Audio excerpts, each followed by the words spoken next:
Sorry, थोड़ा late हो जाते हैं अपन। ये लास्ट क्लास में कुछ ना कुछ घपला हो जाता है, बात करने लग जाते हैं।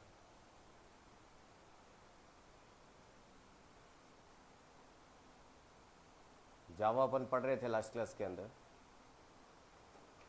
हम टोकन्स पढ़ रहे थे। टोकन्स में हमने कीवर्ड्स पढ़ लिए थे।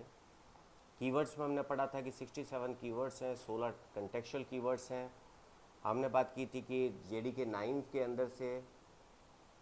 9 से अंडरस्कोर को भी एक कीवर्ड बना दिया गया। जेडीके 17 से स्ट्रिक्ट एपी को ऑब्सलीट कर दिया गया। हमने कहा था कि कॉन्स्ट एंड गो टू दो ऐसे कीवर्ड्स हैं जिनका कोई रिजर्व मीनिंग नहीं है। 3 ऐसे रिजर्व वर्ड्स हैं, ट्रू, फॉल्स और नल, जो कि कीवर्ड नहीं है। आइडेंटिफायर्स अपन ने पढ़ा था। आइडेंटिफायर्स के 4 रूल्स हमने पढ़े थे। हमने कहा था identifier must start with underscore, dollar and letter. हमने कहा था subsequent characters might be digits also. Then हमने कहा था there is no length restriction. और चौथा हमने कहा था Unicode characters are also allowed. ये बात अपन ने की थी। इसके बाद हमने कुछ कन्वेंशंस की बात की थी। हमने कहा था जो क्लास नेम होते हैं उनको कैपिटल लेटर से स्टार्ट किया जाता है। जितने वर्ड्स होते हैं वो सभी वर्ड्स कैपिटल लेटर से स्टार्ट होते हैं। पायरेटिक डेटा मेंबर मेथड्स हमने कहा था स्मॉल लेटर से स्टार्ट होते हैं, अगले वाले वर्ड कैपिटल लेटर से स्टार्ट होते हैं। और जो कॉन्स्टेंट्स हैं वो सभी कंप्लीट कैपिटल लेटर में लिखे जाते हैं। एक से ज़्यादा वर्ड है तो अंडरस्कोर से सेपरेट करते हैं। इसके बाद हमने लिटरल्स पढ़े थे। लिटल्स में हमने इंटीजर लिटल की बात की, फ्लोटिंग पॉइंट लिटल की बात की, बूलियन लिटल की बात की, स्ट्रिंग लिटल की बात की और कैरेक्टर लिटल की बात की। इन तमाम तरीके कैसे कैसे हम इनको रिप्रेजेंट कर सकते हैं वो अपन ने पढ़ा था। सेपरेटर्स हमने पढ़ा था। एंड देन अपन ने ऑपरेटर्स को थोड़ा पुश किया था कि ऑपरेटर्स हम बाद में पढ़ेंगे। पहले हम दूसरी 2 चीज़ें पढ़ते हैं। एक तो डेटा टाइप्स हम पढ़ते हैं और दूसरा लोकल वेरिएबल्स पढ़ते हैं। अगर डेटा टाइप्स की जावा के अंदर बात की जाए, प्रिमिटिव डेटा टाइप्स की अगर बात की जाए, प्रिमिटिव डेटा टाइप्स जावा के अंदर सिंपल 8 प्रिमिटिव डेटा टाइप्स हैं। Byte, short, char, int, long, float, double and boolean. जब हम सी के अंदर पढ़ते थे तो हम कहते थे साइंड इंट, अनसाइंड इंट की बात अपन करते थे। साइंड लॉन्ग, अनसाइंड लॉन्ग की अपन बात करते थे। जावा में साइंड अनसाइंड जैसा कुछ नहीं होता। जावा में साइंड अनसाइंड जैसा कुछ नहीं होता। बाय डिफॉल्ट सभी जो डेटा टाइप होते हैं वो साइंड होते हैं। ठीक है। जब हम सी के अंदर पढ़ते थे तो सी के अंदर इंटीजर कितनी बाइट लेता है भाई जी? सी के अंदर इंटीजर कितनी बाइट लेता है?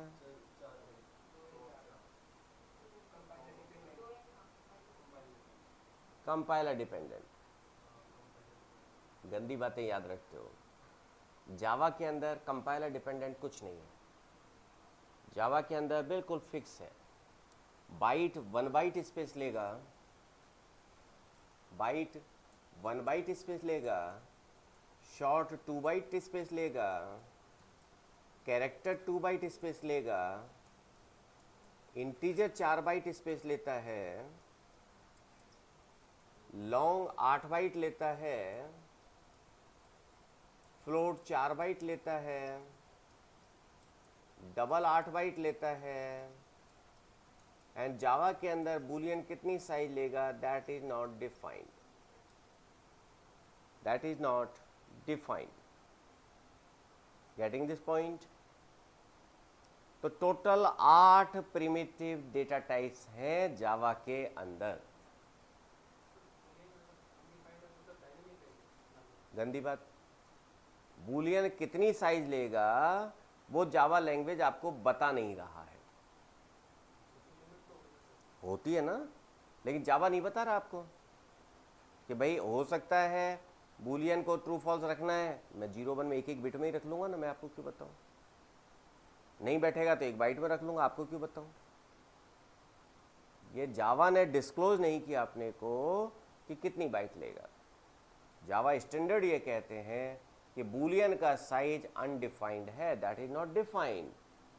लैंग्वेज आपको परिभाषित नहीं कर रही है। समझेबल बात है? ठीक है भाइयों बहनों,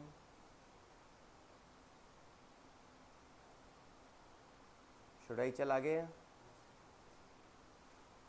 चलिए, बाइट 1 बाइट स्पेस ले रहा है, शॉर्ट 2 बाइट स्पेस ले रहा है, कैरेक्टर 2 बाइट स्पेस लेता है, इंटीजर 4 बाइट स्पेस लेता है, लॉन्ग 8 बाइट स्पेस लेता है, फ्लोट 4 बाइट लेता है, डबल 8 बाइट लेता है, एंड बूलियन कितनी साइज लेगा that is not defined. Right साहब? सभी जो इंटीजर टाइप है साइंड है, सी की तरह साइंड अनसाइंड वाला कंसेप्ट अपने पास नहीं है। बाइट की जो रेंज होगी वो रेंज होती है -128 टू 127। शॉर्ट की जो साइज होती है -32768 टू 32767। कैरेक्टर की जो साइज होती है 2 बाइट लेता है, 0 से लेकर 65,535,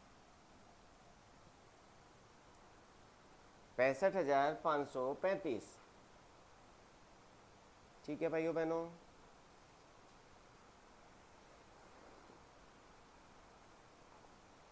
इंटीजर की जो साइज होती है याद करने की जरूरत नहीं है, बहुत बड़ी साइज होती है, मुझे भी याद नहीं है। याद करेंगे तो कहाँ जाना पड़ेगा? जनता कॉलोनी। जनता कॉलोनी क्या है? पीसफुल जगह है।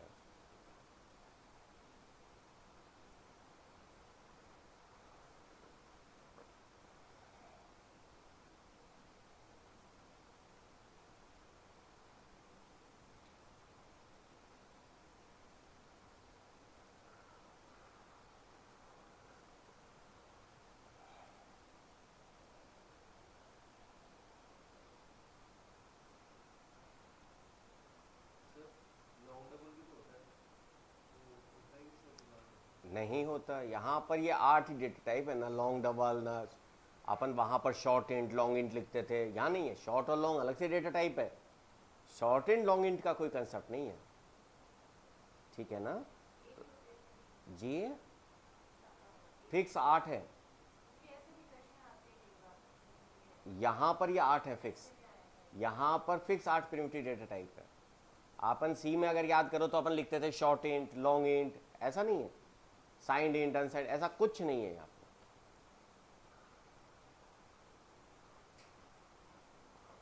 ठीक है पंकज भाई?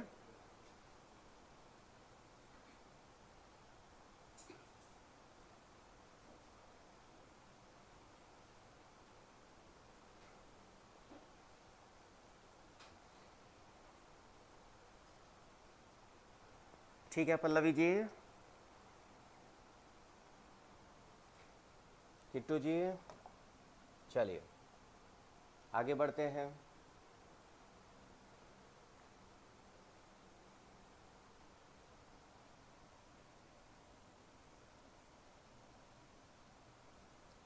बात करते हैं वेरिएबल्स की।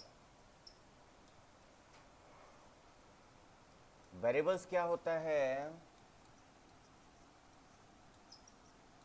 Named memory location. Named memory location जिनके अंदर की हम कोई वैल्यू असाइन करते हैं, उसी को तो आप वेरिएबल कहते हैं। डेटा टाइप खत्म, ये तो आते हैं ना, लेकिन डेटा टाइप नहीं है ना, वो तो रेफरेंस डेटा टाइप है, रेफरेंस टाइप है।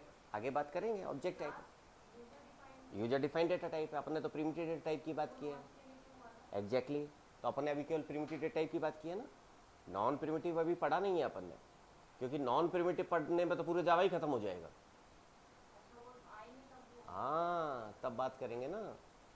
यूजर डिफाइंड डेटा टाइप है, क्लास जो है वो यूजर डिफाइंड डेटा टाइप है।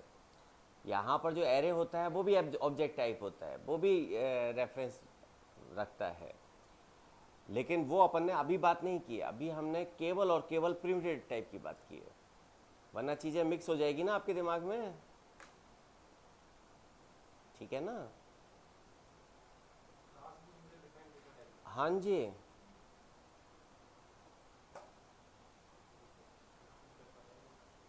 अरे ऐसे कैसे पता नहीं था।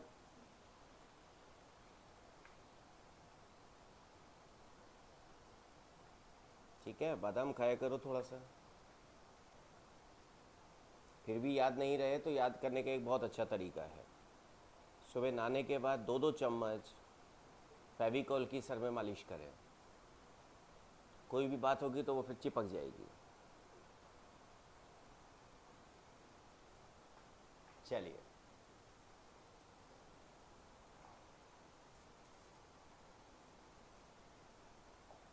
तो अपन वेरिएबल्स की बात कर रहे थे, वेरिएबल जिसमें हम वैल्यू असाइन कर सकते हैं। जावा के अंदर 3 तरीके के वेरिएबल्स होते हैं, जावा के अंदर 3 तरीके के वेरिएबल्स होते हैं, लोकल वेरिएबल्स,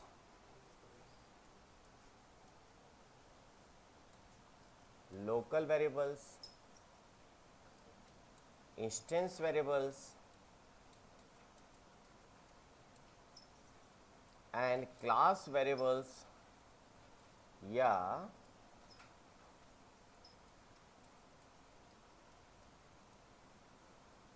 स्टैटिक वेरिएबल्स। जावा में 3 तरीके के वेरिएबल्स होते हैं, local variables, instance variables and class variable या स्टैटिक वेरिएबल।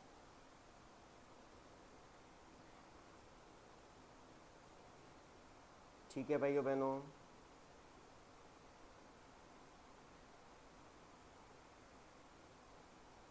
आगे चलें भाइयों बहनों।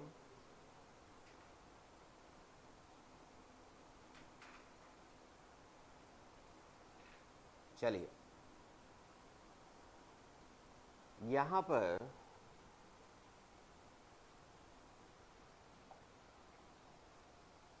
लोकल वेरिएबल कौन से हैं? Variables which are defined within a block और ए मेथड, जो कि किसी ब्लॉक या मेथड के अंदर डिफाइन होते हैं, उन वेरिएबल्स को लोकल वेरिएबल्स कहते हैं।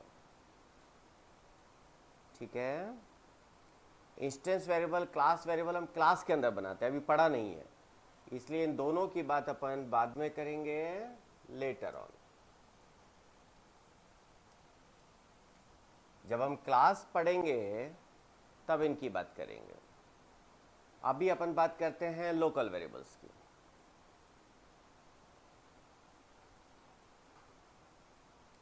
चलिए हटा दूं। सपोज आपने कहा एक क्लास आपके पास है, क्लास ए आपके पास है, पब्लिक स्टैटिक वॉइड मेन, मैंने पूरा नहीं लिखा है, स्ट्रिंग ARG से यहाँ पर आपने कहा 3 वेरिएबल्स हैं, int A B C, A equal to 10, B equal to 20, C equal to A plus B. आपने कहा system dot out dot println C, खत्म बात। ये आपकी है क्लास ए। इसे जब आप रन करेंगे, देखिए ए और बी आपने, ए बी सी आपने कहाँ डिफाइन किया है? मेन के अंदर ना, किसी मेथड में डिक्लेयर होने वाले वेरिएबल को क्या कहते हैं अपन? Local variable. So all these three are local variables. All these three are local variables. किसी मेथड या ब्लॉक के अंदर डिक्लेयर होने वाले वेरिएबल्स को लोकल वेरिएबल्स कहते हैं. ठीक बात है भाइयों बहनों.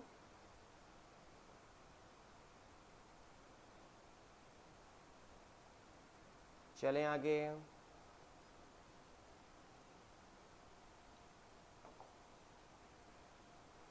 सपोज मेरे पास जो एग्जाम्पल है, सेम एग्जाम्पल को अपन लेके चलते हैं.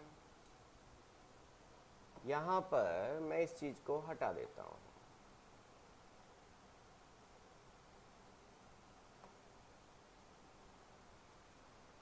हमने कहा c equal to a plus B. क्या होगा? क्या एरर होगी? There is no default value initialization for local variables. Local variables का कोई डिफॉल्ट वैल्यू इनिशियलाइजेशन नहीं होता. Even no garbage. C plus plus हो तो आप कह देते भाई गार्बेज है ना. यहां पर आपको एरर मिलेगी. यहां पर आपको एरर मिलेगी. एरर क्या मिलेगी? Variable A might not have been initialized. Might not have been initialized.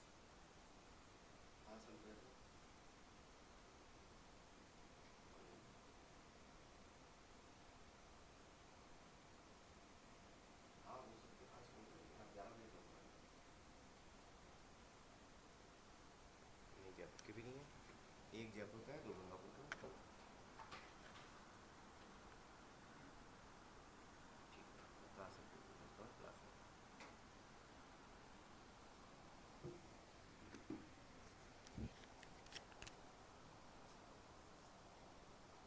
Variable a might not have been initialized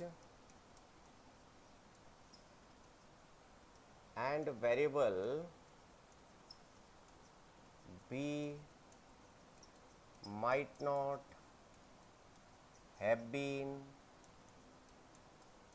initialized. Variable a might not have been initialized and variable b might not have been initialized. अगर आप C के अंदर ये काम करते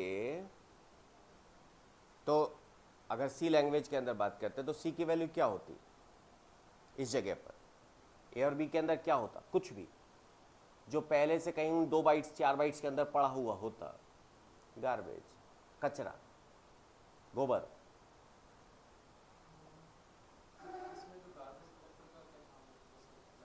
इसमें क्या है? ये गार्बेज नहीं होता.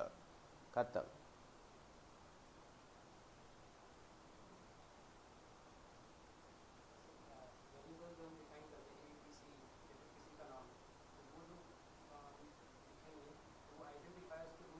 एग्जैक्टली आइडेंटिफायर के रूल्स को फॉलो करना चाहिए. ठीक है. मतलब क्या हो गया? ये तो आपकी एरर हो गई. मतलब क्या हो गया? All local variables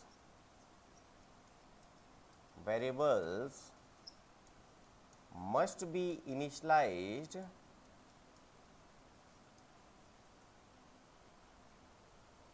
before use. All local variables must be initialized before use सभी लोकल वेरिएबल्स को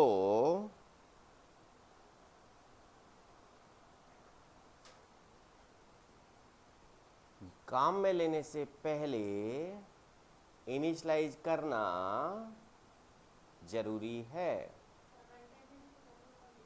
हाँ हाँ, रन टाइम पे दे दीजिए, कोई दिक्कत नहीं है। ठीक है, फॉर एग्जाम्पल, और चलें आगे। हो गया, एक सेकेंड।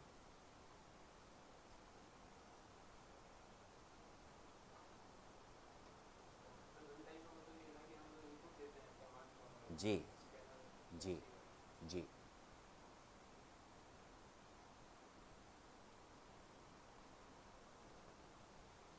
काम में लेने से पहले लोकल वेरिएबल्स का इनिशियलाइजेशन हर केस में मस्ट है। सपोज मैं यहां पर एक वेरिएबल और बना देता हूं डी। अब क्या एरर आएगी क्या डी के लिए? नहीं आएगी। अब डी के लिए एरर आएगी क्या? नहीं आएगी सर। क्यों नहीं आएगी? क्योंकि डी को काम में नहीं लिया। काम में लेने से पहले इनिशियलाइजेशन जरूरी है।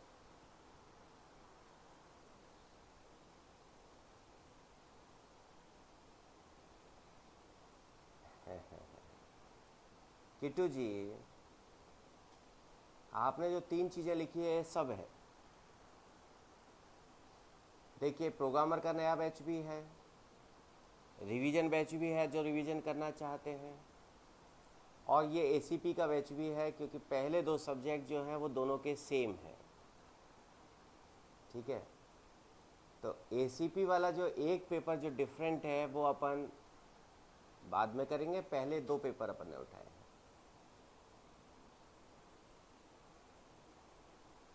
ओके, तो ऐसे बहुत सारे स्टूडेंट्स थे एक्चुअली जिन्होंने कोर्स लिया था, पहले ले लिया था या बाद में लिया, पहले ले लिया तैयारी नहीं कर पाए, जिन्होंने अभी पिछले 15-20 दिन में लिया था, ऑफलाइन ऑनलाइन सारे, उनको ये डाउट था, उनकी दिक्कत थी कि अब कोर्स कैसे पूरा करें। और रिकॉर्डेड में एक दिक्कत आती है कि आप ये पता नहीं कर पाते कि हम स्टार्ट कैसे करें, है ना। रिकॉर्डेड में स्टार्ट कैसे करें, रेगुलरिटी नहीं बन पाती। इसलिए मुझे लगा कि इस बैच को अपन चालू कर देते हैं। काफ़ी असमंजस में रहा मैं पिछले 15-20 दिन कि इसको चालू करें या नहीं करें, लेकिन फिर मुझे लगा कि अपन इसको चालू कर देते हैं, क्योंकि वो जो कैंडिडेट्स हैं जो कि अब एक्टिव हो रहे हैं, क्योंकि एग्ज़ाम नज़दीक है। पहले डाउट था कि पता नहीं पेपर 27 अक्टूबर को होगा या नहीं होगा, पोस्टपोन हो जाएगा। अब वो चीज़ें निकल रही है, इसलिए अब ऐसा लगा कि बच्चे अब सिंसियर हो रहे हैं तो एक बैच स्टार्ट हो जाना चाहिए, ताकि जो अभी तक नहीं पढ़ पाए अगर वो चाहें तो रेगुलरली अटेंड कर लें। ठीक है जी, ठीक है, इसलिए ये रेगुलर बैच ही स्टार्ट किया। बहुत असमंजस में था मैं, क्योंकि मैं बहुत हेक्टिक में हो गया, लेकिन फिर भी मैंने कहा चलो करते हैं। और मैं ये देख रहा हूँ कि जो अटेंड करने वाले बच्चे हैं इनमें 50% से ज़्यादा जो लाइव हैं अभी वो पुराने हैं, तो मुझे लगता है कि सक्सेसफुल हो गया। इसके अलावा बाद में जो रिकॉर्डेड में डेली का देख रहे हैं वो बहुत कैंडिडेट्स हैं जो मॉर्निंग में किसी वजह से नहीं देख पाते हैं। जी, वो मैं देख रहा हूँ कि मैं स्टैटिस्टिक्स देख रहा था, वो अब रेगुलर देख रहे हैं क्लासेज को, रेगुलर डेली की क्लास वो डेली कवर करने की कोशिश कर रहे हैं। ऐसे काफ़ी बच्चे हैं, तो वो सक्सेसफुल हो रहा है। कल्पना जी, कोशिश तो है कि ये बैच अपना 15 अक्टूबर से पहले ख़त्म हो जाए, है ना। कोशिश तो ये भी है कि 15 अक्टूबर नहीं, गुस्सा आया मोनिका जी को तो 1-2 अक्टूबर से पहले ही ख़त्म कर दें। ठीक है ना, एक नेटवर्किंग का रहेगा केवल, वो भी कोशिश करेंगे कि अगस्त सेकंड वीक थर्ड वीक से उसको स्टार्ट करवा देंगे, ठीक है ना। मैं चाहता हूँ महीने भर पहले सारी क्लासेज ख़त्म हो जानी चाहिए, इसीलिए ये जो कंसेप्ट होता है ना मैराथन क्लासेज और ये, इनमें मैं भरोसा नहीं करता, क्योंकि टाइम वेस्टिंग होती है। वो एक ऐसा टाइम होता है कि उस वक्त बच्चों को अपनी स्टडी करें, जो उनकी प्रॉब्लम है केवल वही सॉल्व होनी चाहिए। उनको अगर किसी टॉपिक में प्रॉब्लम आ रही है तो केवल वो प्रॉब्लम वो सॉल्व करें, ठीक है ना। उसके लिए मैं कोशिश करूँगा कि 1 अक्टूबर से अगर ये अपना बैच ख़त्म हो जाता है तो एक टाइम स्लॉट में रखूँगा कि आपकी जब भी प्रॉब्लम हो आप आके डिस्कस कर लीजिए, या लाइव वाले बच्चों के लिए मैं कोशिश करूँगा कि मैं लाइव हो जाऊँ, तो आपकी जो समस्याएं हैं उनका समाधान कर दें। ऐसी भावनाएं हैं, अब कितना हो पाता है वो अपन वक्त पे बताएंगे। वैसे अपना हो जाता है, आज तक मैंने ऐसा कोशिश की है। चले आगे।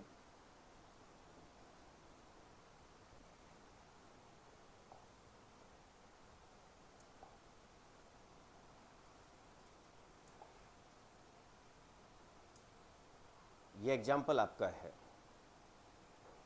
देखिए सपोज यहाँ पर एक थोड़ा सा इसको चेंज करते हैं अपन लोकल वेरिएबल्स के कुछ कंसेप्ट को समझने के लिए।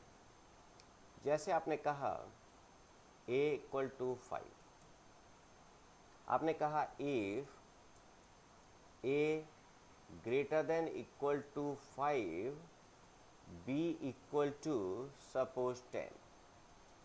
Later on you are saying c equal to a plus b system dot out dot println c। क्या होगा इस केस में? Will this work?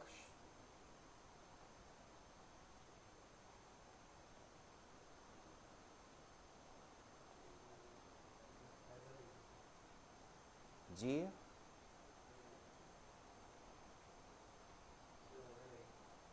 एरर आएगी। क्यों एरर आएगी? क्योंकि ये जो आपका b है ना, ये इनिशियलाइज तो हो रहा है, लेकिन वो इनिशियलाइजेशन किसके ऊपर बेस्ड है? इस कंडीशन के ऊपर बेस्ड है। और एक कंडीशन किसके ऊपर बेस्ड है? b की a की वैल्यू के ऊपर बेस्ड है। और a क्या है? वेरिएबल है। वेरिएबल क्या होता है? जिसकी वैल्यू वेरी कर सकती है, ठीक है ना। इसलिए यहां पर अपने को एरर आएगी। होगा, वेरिएबल के ऊपर बेस्ड है ना। अगर ये ऐसा होता 5 greater than equal to 5 b equal to 10 तो दिक्कत नहीं थी, क्योंकि कांस्टेंट है, कांस्टेंट को आप चेक कर रहे हैं। लेकिन अभी क्या है? ये किसके ऊपर बेस्ड है? वेरिएबल के ऊपर। वैल्यू चेक ही नहीं करता। वैल्यू तो रन करेगा तब चेक करेगा, पता नहीं वैल्यू क्या होगी। पहली बात, जावा में तो है। दूसरी बात, वहां पर एरर इसलिए नहीं आती है क्योंकि वहां पर तो गार्बेज होता है। वहां पर लोकल वेरिएबल को इनिशियलाइज करना जरूरी नहीं है, वहां पर आपको पता नहीं चलता है। और जो पता चलता है वो हम दिमाग नहीं लगाते हैं, हम पढ़ते नहीं है ना उन चीज़ों को। कंपटीशन के लिए पढ़ना और पेपर पास करने में, दोनों में बहुत डिफरेंस होता है।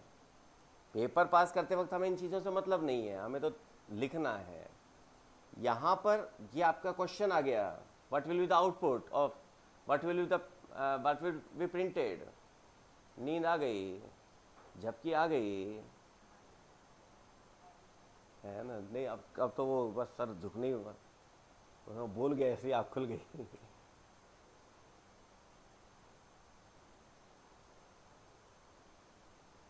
क्या हुआ? रात को नहीं सोए थे क्या?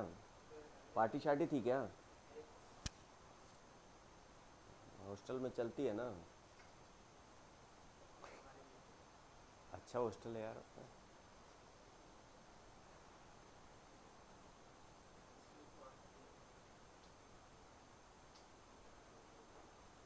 हम्म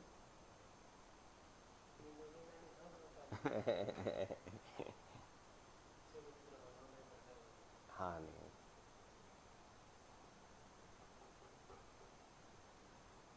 ठीक है।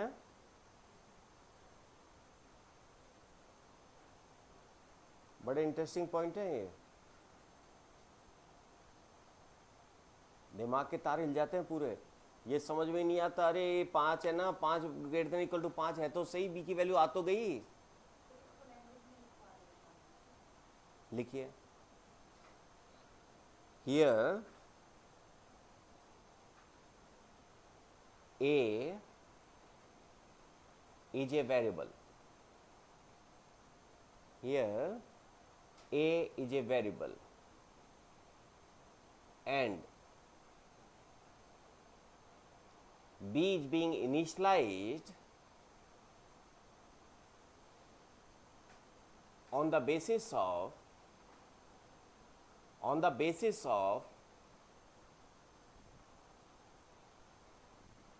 the condition which is dependent on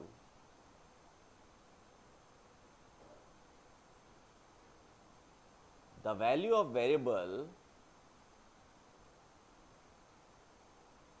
which is a.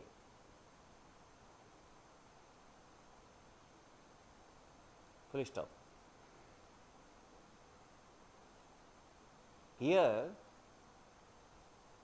the compiler didn't check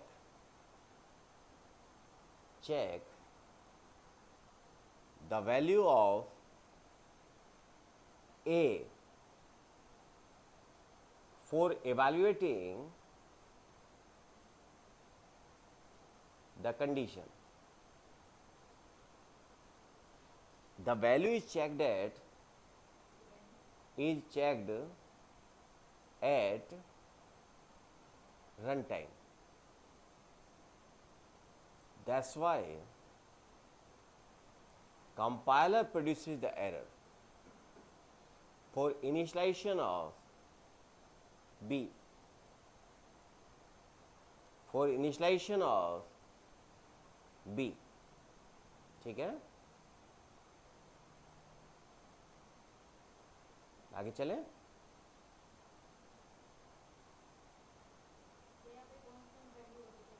कोई दिक्कत नहीं है। अब यहाँ पर 2 पॉइंट और लिख लीजिए।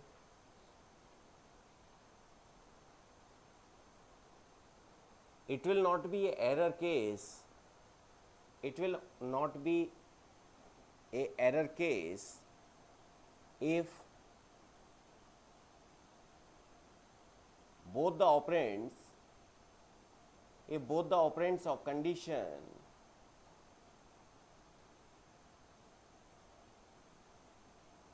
is constant, are constants. Next point. Also, it will not be the error case if the b is initialized in both if and else part. If and else part. अगर सपोज मैं लिख देता if a is greater than equal to 5 then b equal to 10 else b equal to 0, अब हर case में initialise होगा ना, अब error नहीं आएगी। ठीक है ना, तो दोनों केस में एरर नहीं आएगी। अगर मैंने इसको ऐसे कर दिया होता, बच्चों ये इंटरेस्टिंग केस है, ये केसेज क्या आपके ऑब्जेक्टिव के केस है, सीधे आप ऑब्जेक्टिव क्वेश्चन मान के चलिए, है ना, और प्रोबेबल ऑब्जेक्टिव क्वेश्चंस मान के चलिए, क्योंकि ये ऐसे क्वेश्चंस हैं जिनको कि हम अक्सर घपला करते हैं। ठीक है ना, अक्सर इनमें गड़बड़ कर जाते हैं। अगर मैं इसको ऐसे लिखता, if a greater than equal to 5 b equal to 10 else b equal to 0, then this will work, then there will not be any error। ठीक है ना, क्योंकि यहाँ पर आपके if और else, भाई कंडीशन ट्रू नहीं है मान लो, तो else होगी, फॉल्स हो जाएगा, मतलब कि if में जाने पर b की वैल्यू इनिशियलाइज होगी, although this is dependent on a variable, but even In every case, the value of b is being initialized, which is what we want. Okay.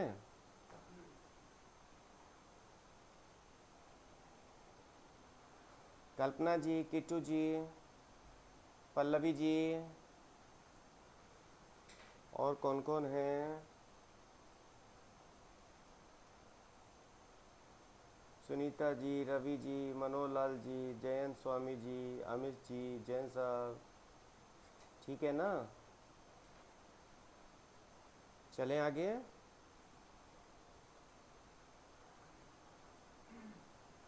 हाँ करेंगे किट्टू जी, एक बार डाइजेस्ट होने लग जाए फिर अपन पेश लेंगे। चलिए, एक बार जावा डाइजेस्ट होने में शुरू में समय लेती है, इस बार एक बार जब डाइजेस्ट होने लग जाएगा तब आपको थोड़ा सा काम स्टार्ट करना पड़ेगा, फिर आप उसको रेगुलर काम पढ़ाई करते रहें, ठीक है ना? किट्टू जी का कहना है थोड़ा सा अपन स्पीड बढ़ा सकते हैं, क्या बढ़ा सकते हैं, लेकिन डाइजेस्ट होने के बाद, जैसे अपच नहीं हो, वरना फिर वो बिल्कुल बालू रेत की तरह सरक जाती है। मुट्ठी में अपन बालू रेत लेते हैं ना, अपन को पता ही नहीं चलता वो कब हाथों से निकल जाती है। चलिए,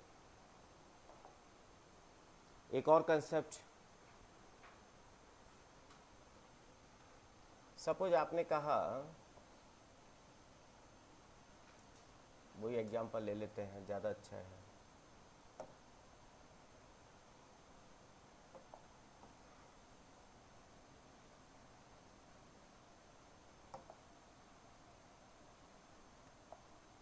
यहीं पर आते हैं।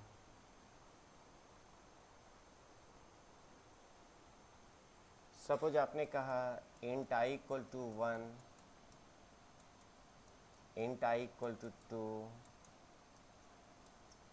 और कोई भी काम हो सकता है, this will not be allowed. Scope of local variables cannot be overlapped. Scope of local variables cannot be overlapped.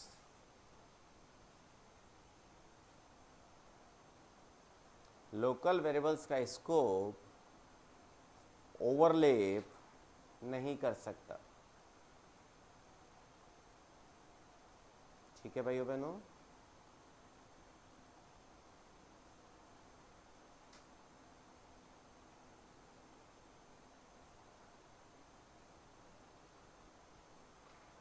ये आपका था पूरी कहानी लोकल वेरिएबल्स की।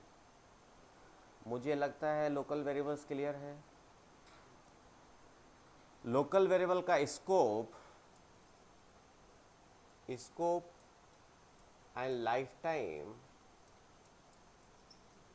of local variables are from their declaration to end of the block or method.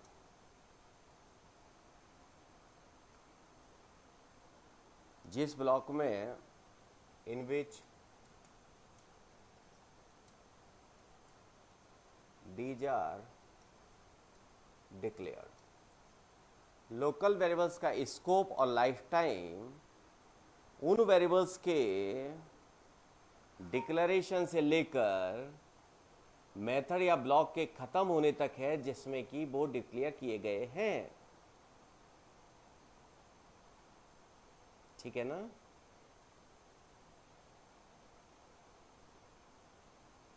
भाइयों बहनों,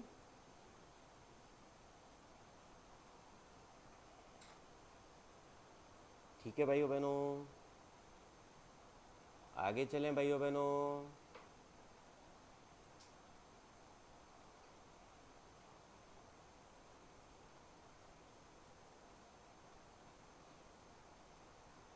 चलिए भाई बनो।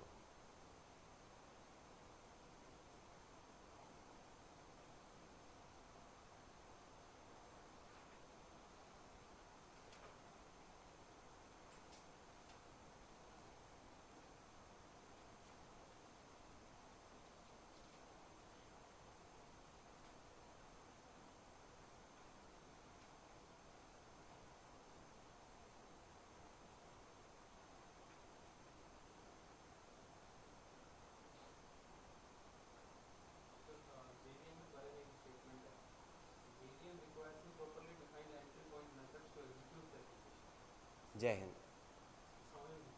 रन करने के लिए आपको एक मेथड का क्लास का एंट्री पॉइंट चाहिए, एंट्री पॉइंट मेन। रन करने के लिए मेन चाहिए, जेवीएम मेन को कॉल करता है, सीधी सी बात हिंदी में। ठीक है, चलें आगे। ये आपके थे लोकल वेरिएबल्स। इंस्टेंस वेरिएबल और क्लास वेरिएबल्स को अपन बाद में देखेंगे। ठीक है, अपन आते हैं ऑपरेटर्स के ऊपर।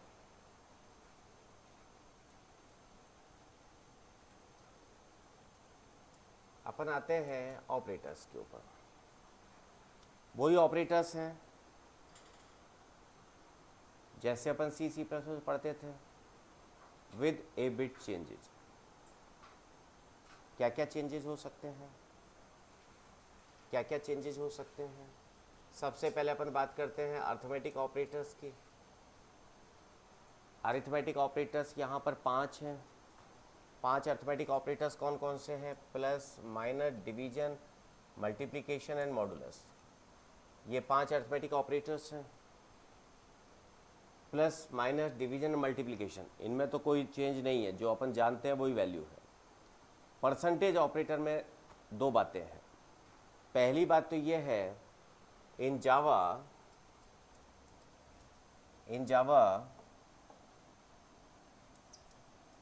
मॉडुलस ऑपरेटर मतलब percentage operator can be applied on floating point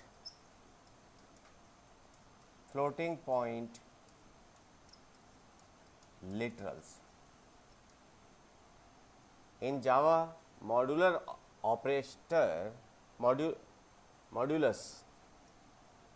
operator can be applied on floating point literal.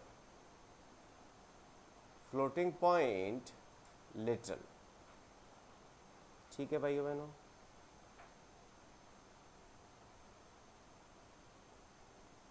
मतलब क्या हुआ, सपोज आप कह रहे हैं 6.4% 2.1, ये जावा में अलाउड है, और इसकी वैल्यू क्या हो गई? क्या आंसर आएगा? 0.1 आ जाएगा, 0.1 आ जाएगा। ठीक है, मतलब क्या हुआ, मॉडुलस ऑपरेटर के ऊपर आप फ्लोटिंग पॉइंट लिटरल्स के ऊपर आप मॉडुलस ऑपरेटर को अप्लाई कर सकते हैं। कोई दिक्कत? दूसरी बात, पहला तो ये चेंज है। दूसरा एक गड़बड़ अपन करते हैं। सपोज आपने कहा -5% टू 5% -2 -5% -2, अब इसकी वैल्यू क्या आएगी सर?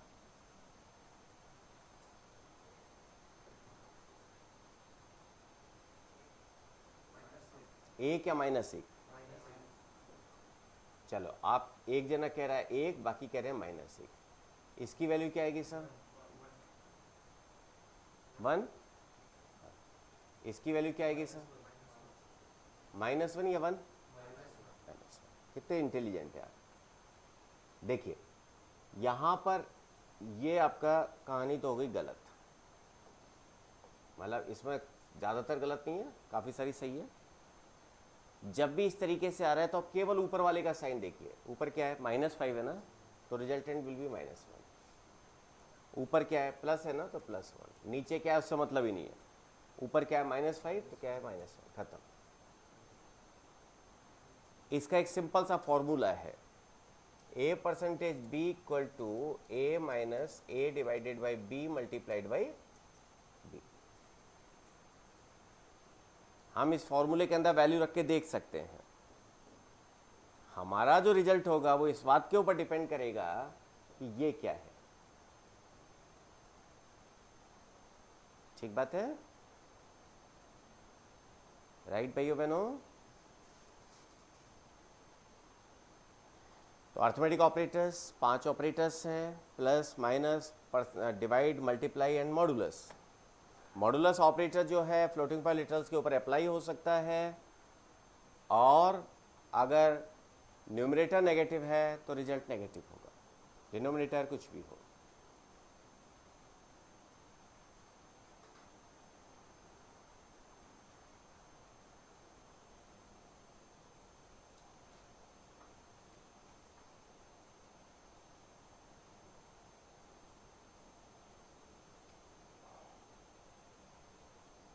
ठीक है भाइयों बहनों, आगे बढ़ें।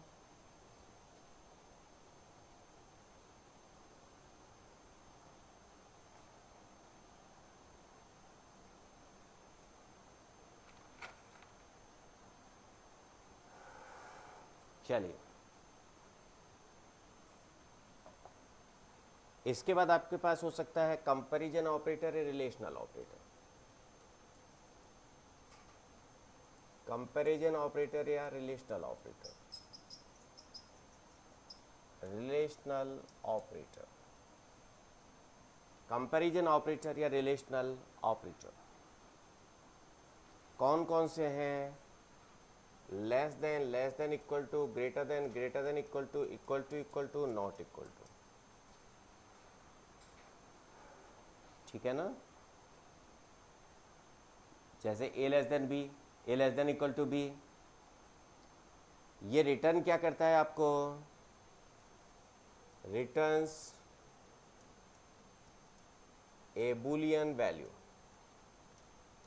a boolean value that is true or false, true or false। ठीक है साहब,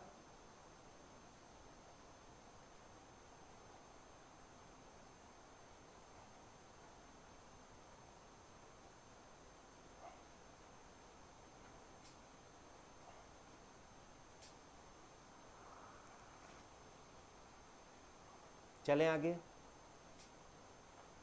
इसके बाद अपने पास हो गया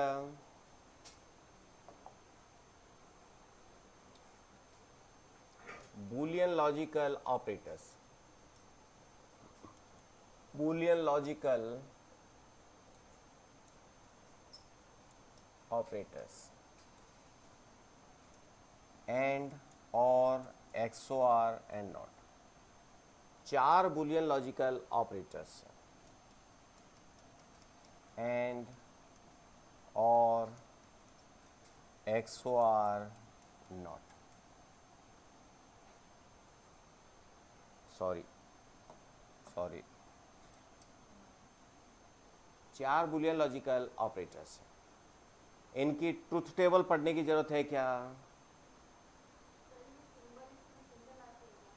हाँ जी, डबल भी आते हैं?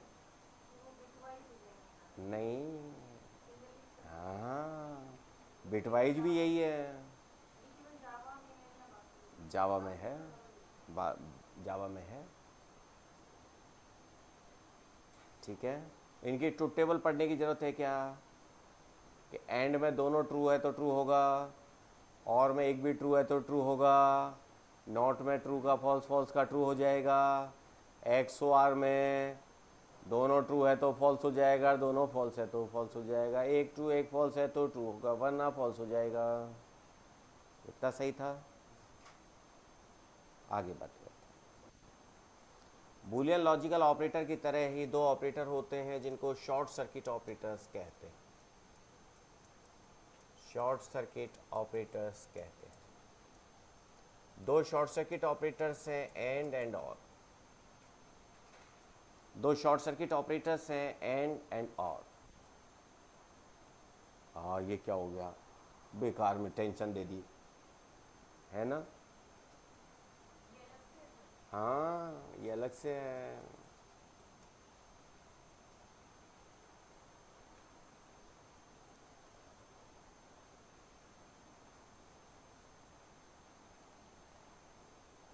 शॉर्ट सर्किट ऑपरेटर्स में मैं एक लाइन लिखवा देता हूँ। जब फाइनल कंडीशन का रिजल्ट इवैल्यूएट हो जाता है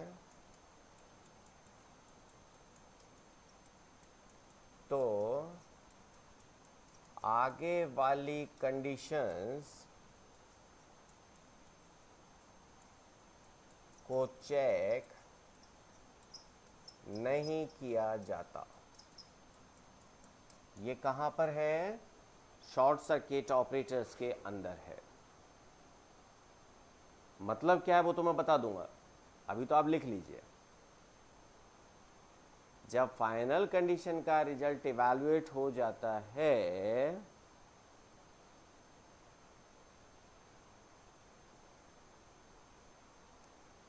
तो आगे वाली कंडीशंस इवैल्यूएट नहीं होती है।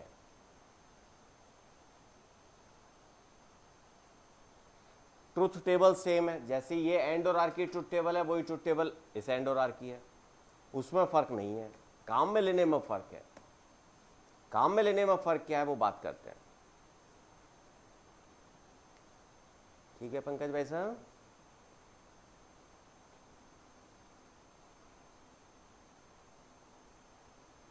चले भैया, देखिए जैसे आपने कहा मेरे पास एक वेरिएबल है x, इसकी वैल्यू है 0। एक वेरिएबल मेरे पास है y।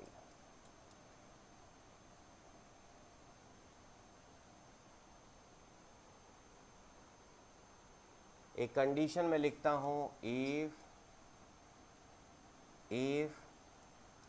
x is not equal to 0 and y equal to 10 divided by x is greater than 5।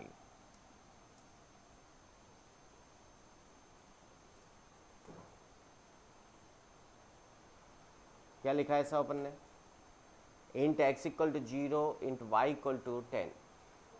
if x is not equal to 0 and y divided by x equal is greater than 5, जो 5।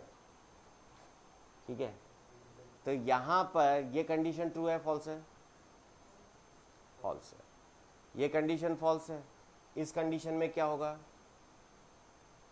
10 divided by 0 exception आ गया, run time पर exception आ जाएगा। ठीक है, ये होगा। लेकिन अब मोनिका जी का ये कहना है कि जब पहली कंडीशन फॉल्स है तो दूसरी पे जा ही क्यों रहा है?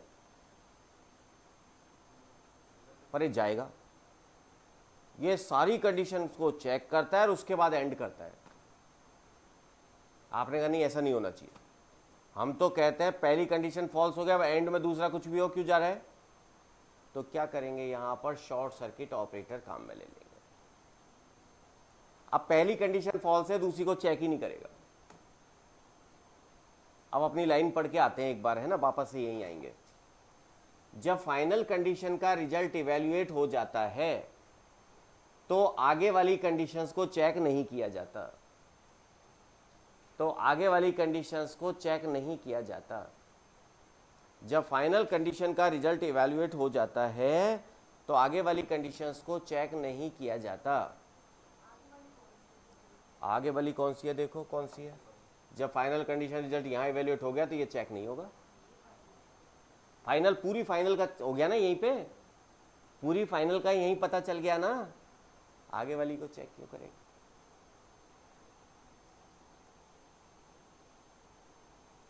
ठीक है भाइयों बहनों, हाँ 2 मिनट।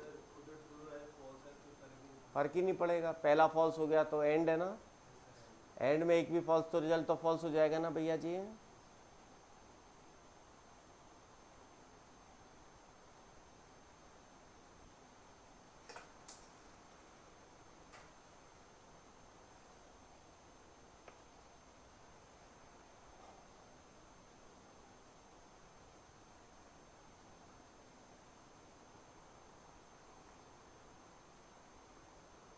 ठीक है भैया,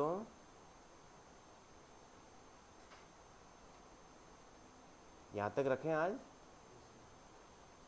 आपसे रिक्वेस्ट ये है कि अगली क्लास के लिए एक बार आप बिटवाइज ऑपरेटर्स थोड़ा पढ़ के आइएगा, अगर संभव हो तो जो अपने पिछले वाले बैच के वीडियो हैं एक बार देख लीजिएगा, ठीक है, बिटवाइज ऑपरेटर्स और शिफ्ट ऑपरेटर्स वाले। ओके, अगर समझ में आए, नहीं तो अपन तो पढ़ेंगे ही, एक बार देख लेंगे तो आपको थोड़ा सा आइडिया लगेगा। नमस्कार।